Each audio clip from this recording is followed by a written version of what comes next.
Hari Om, Namaste.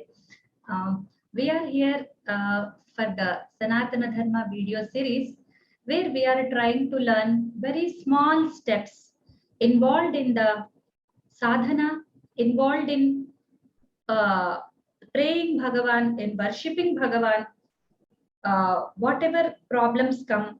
So we are trying to just find some small solutions which are very practical, very simple, not at all involving any complex processes, in a very simple, like it's for even applicable for children and childish like mentality people who will be like afraid, oh, but this is very big thing. No, it is not. So we are trying to give those simple steps for them.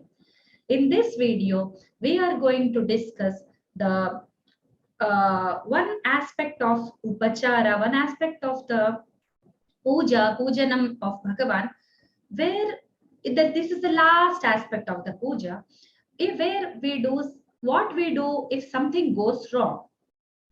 We are trying to answer the question to if something is like inadvertently, without our notice, consciously, unconsciously, anything that is related to puja, anything that is related to the this thing, the speech or bodily activity or mind activity which goes wrong during the puja time.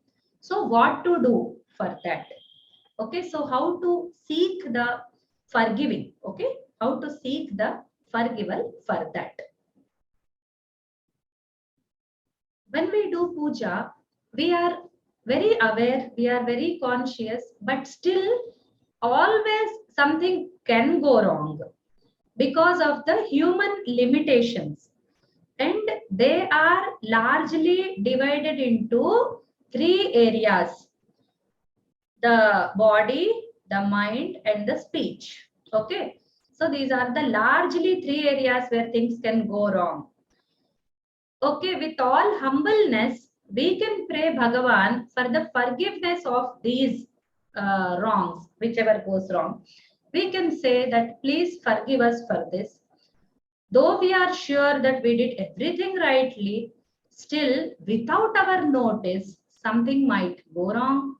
So we should always be doing this prayer in the end of the upacharas. Okay. So what we try to do is we tell a set of shlokas in the end as a part of puja, as a part of the ritual. We will try to tell. Hope the text is visible. Okay.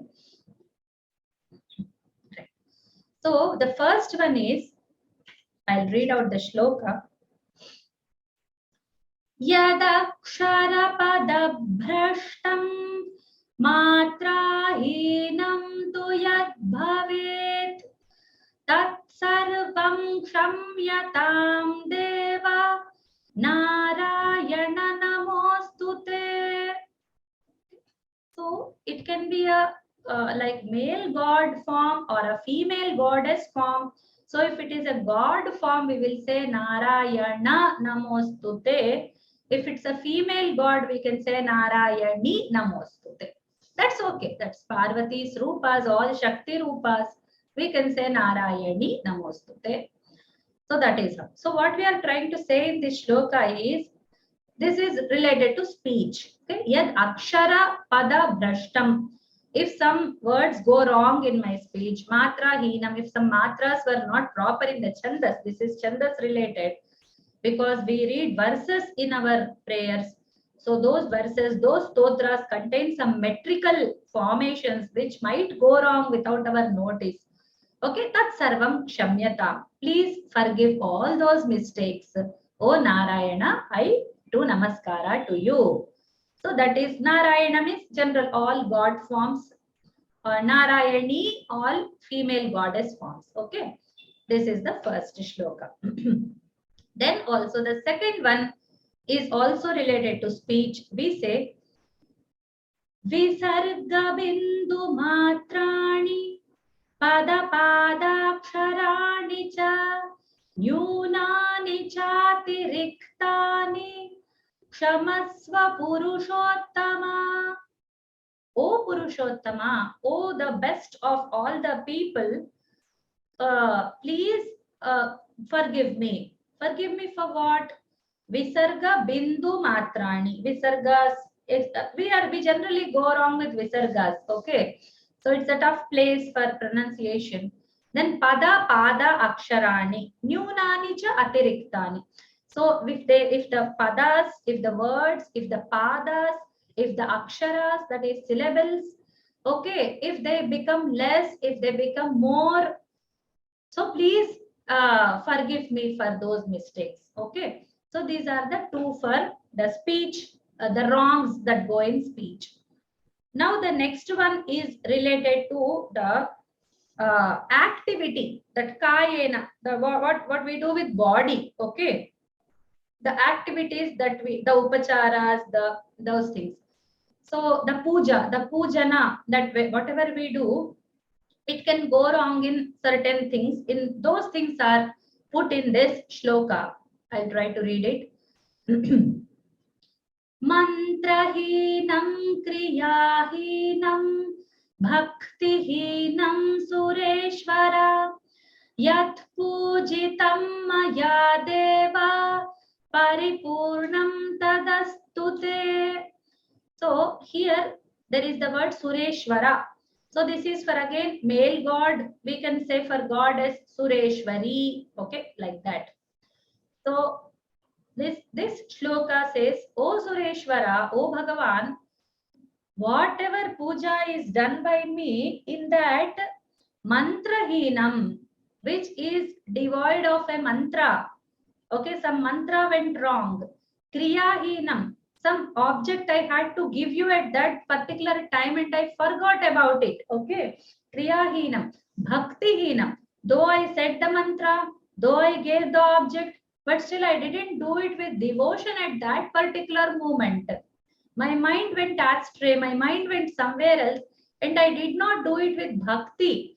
I said, okay, it is some activity that I am doing and I did it with very dryness. There was my heart not involved in it. Then for all these things in the puja, please forgive me, O Bhagavan. Let it be a paripurna thing for you. Paripurna is fulfilled, something very, what you call as complete. Paripurna is completeness. Okay.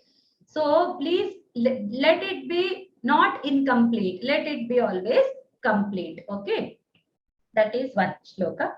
The last shloka involves everything that can happen, and saying the this thing. I mean, it's a wholesome shloka. Even if you don't say the above three shlokas, even if you say this one shloka, it is enough. Okay. So let me read it. It is in a different meter than the previous ones. Kayena vacha manasendriyairva buddhyatmana va prakriteh svabhavat karomi yadyat sakalam parasmai narayanayeti samarpayami. Okay. So parasmai here is the ultimate God. Okay. For the ultimate Bhagavan, whatever I do, okay, I give it to the Bhagavan himself. Okay. Or whatever happens towards others. Okay. This is a general Kshama Prarthana. Para can mean the ultimate Bhagavan, ultimate God form, Godhead, or it can mean somebody else. Okay. So I do some wrong to somebody else. Even that is included in this. Okay. Some, like for example, a Archaka comes, somebody to say the mantra comes, and we did some wrong to him. We said some wrong things. Even that, such things also. Some relatives come for puja, something wrong happened towards, even that is included in that. Okay. So here they have enlisted, like they did not give the separate list. They said for the three things which we began this at the beginning of this speech, which I told, kaya, manaha, vak, the body, the mind, and the speech. Okay. So he's saying kayena, by the body, vacha, by the speech, manasa, by the mind, by the heart. Okay. Indriyaihi, indriyas are the like jnanendriyas and the 5 karmendriyas we have. Okay. So all those indriyas, 10 indriyas, buddhi, the intellect, the atmana, by the inward self, okay, by the prakritehe swabhavat, okay, either by myself, atmana is either by myself involved in this or by my nature. Like I get angry by nature, for example, and I get angry during puja and I say something wrong, or at least I stop by the speech, but in my mind I get angry. Oh, this archaka is not doing things properly. Oh, these relatives are disturbing. Oh, this fellow is using the cell phone during the puja. Oh, these flowers are not good. I told my son to bring good flowers. He did not bring it.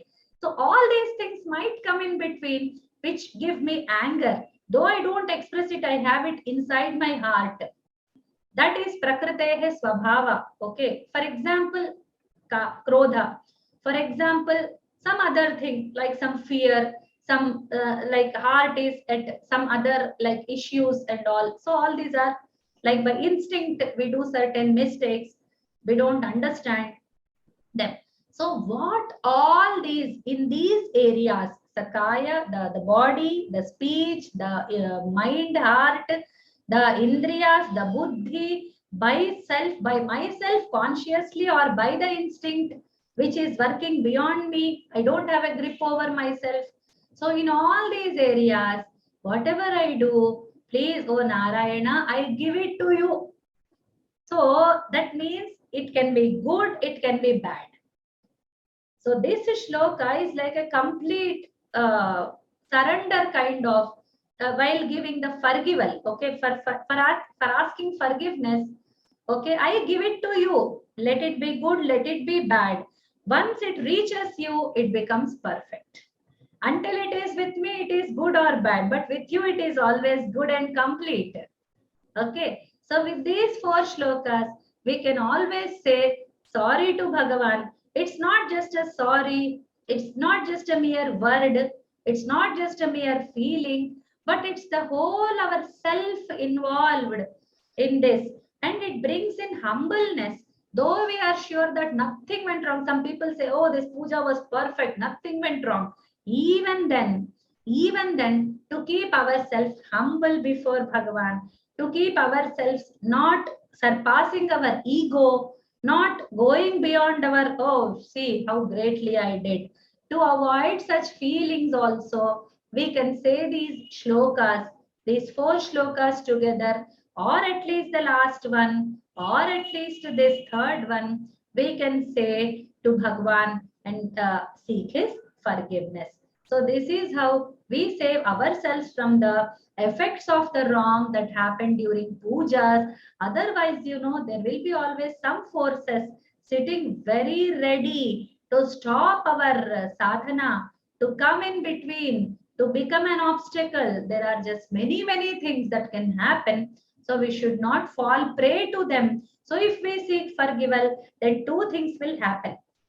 Like by the end, we are giving it to Bhagavan's feet, whatever we have done. Okay, and we are leaving it to him that whatever, like if you want to punish us for this, we are ready.